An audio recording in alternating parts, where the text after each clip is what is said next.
Hi, I'm Lori Fassler, the OB nurse clinician here at Alt Memorial Hospital. I am here today to talk to nursing managers and the chief nurse executive about rolling out complexity leadership theory at our facility. Here are our objectives for today. By the end of this presentation, you should be able to recognize 4 elements of complexity leadership theory, list 2 benefits of complexity leadership theory, and verbalize 3 elements that could be implemented in our institution.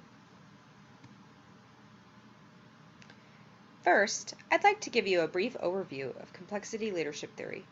Then we will move on to review the key elements, benefits, challenges, and potential impact on healthcare organizations such as ours. And finally, we will look at methods for implementation and resources we can use to help us along the way. Are there any questions before we get started? No? Okay then, let's move on. Marian and Olbien stated that complexity theory is the science of complexly interacting systems. It explores the nature of interaction and adaptation in such systems and how they influence such things as emergence, innovation, and fitness. The role of leadership in complexity theory is to focus on the conditions of interaction and create transformational environments rather than getting so caught up in the traditional organizational structures of tight control, standardization, and formality. For instance, leaders could drop seeds of innovation rather than mandating plans for innovation, create opportunities to interact rather than isolate work, tend networks, catalyze change rather than control it. Leaders are part of the dynamic in this theory, not the dynamic itself. According to Davidson, Weberg, Porter O'Grady, and Malik, the key elements of complexity leadership theory are information flow, connectedness, relationships, and culture. Do you see how the ebb and flow of these elements creates the dynamic interactions that leaders should support and encourage in order to foster change, innovation, and evolvement?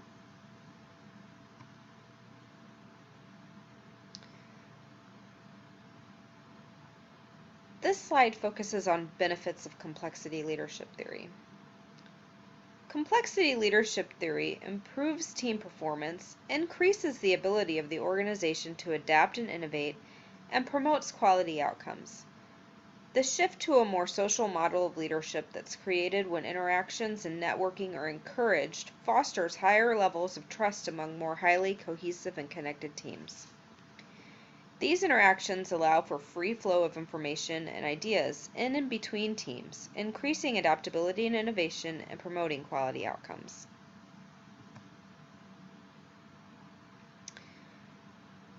Do you see challenges with implementing complexity leadership theory? They are there.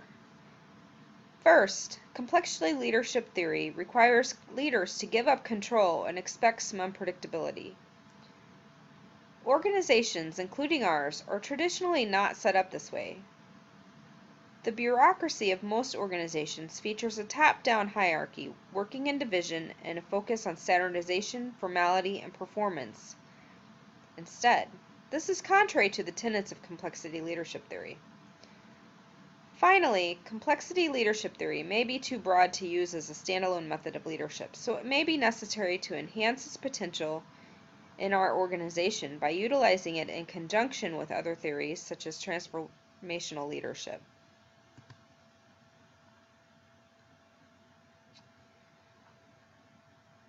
Davidson, Weber, Porter, O'Grady, and Malik stated that complexity leadership behaviors have been shown to improve team performance, increase the ability of the organization to adapt and innovate, and promotes quality outcomes. Additionally, it stands to reason that employees who are involved in innovation and creativity will be more engaged and satisfied with their role in the organization.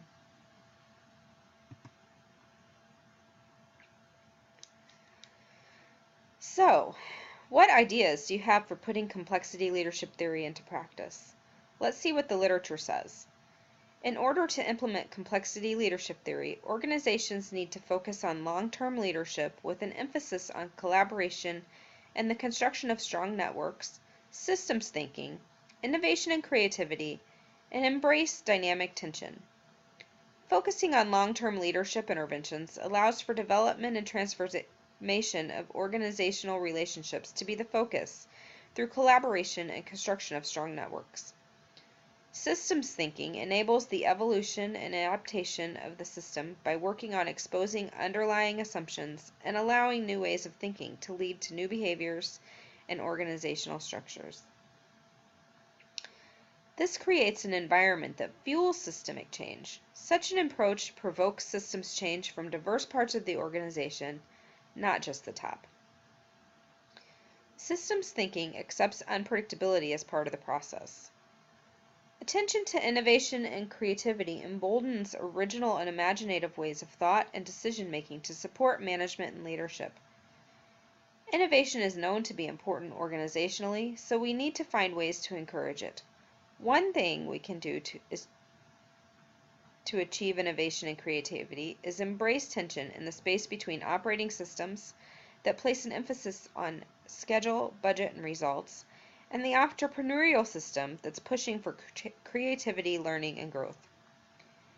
Additionally, organizations need to look at how to change the focus away from individual skills acquisition towards shifting organizational incentives, values, and beliefs, as well as support from the broader environment, changing the scope for management and leadership. Finally, the way management and leadership interact and emerge influences outcomes, so spending time on balancing and rebalancing leaders may be necessary as we move forward.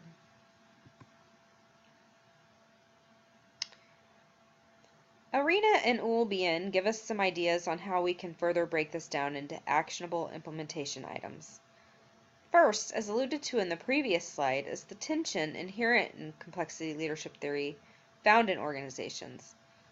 Leaders need to look at ways to use such pressure to our advantage, creating safe places to struggle towards solutions.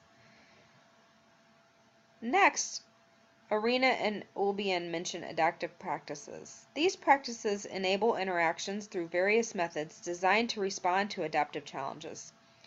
These include such things as positive deviance, liberating structures, design thinking, adaptive salons, collabs, and adaptive summits. The next slide has detailed descriptions of those practices. So we'll look at those in just a moment, and they're also in your handouts. Adaptive practices can enhance performance and innovation by encouraging adaptive responses to inherent tensions and conflict, encouraging brokerages, setting network boundaries, and inspiring local actions within cohesive subgroups. Finally, the adaptive principles can be used once the practices are up and running to keep momentum going. These include ideas such as starting small, using allies, following the energy, setting boundaries, embracing conflict, and creating network closure. Again, on the following slide, we'll look at those in more detail.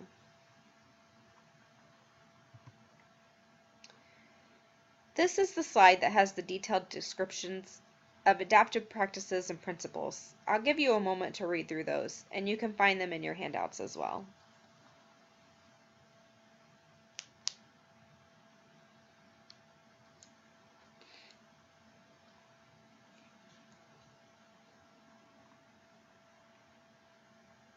All right, let's move on. Now we'll talk about resources for implementation. We have several resources we could draw from to help our organization be successful in rolling out complexity leadership theory. These include reaching out to institutions who are currently using this theory to find out what worked well for them and what didn't when they were working through the process. Mary Ulbian is available for consult.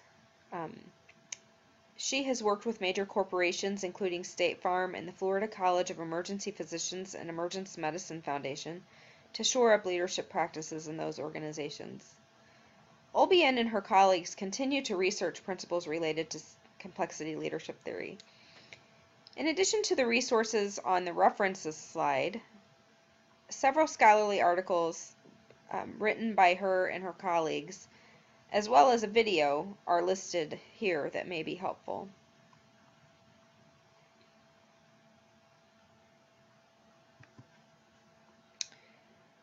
In conclusion, today I've told you about complexity leadership theory, including the key elements, benefits, challenges, and potential impact on healthcare organization. We reviewed some methods for implementation and resources we can use to help us along the way. The tenets of complexity leadership theory could be of great value in taking our organization into the future as a regional leader in healthcare innovation and creativity and quality. What were your key takeaways that could help us make complexity leadership theory a reality at Alt Memorial Hospital?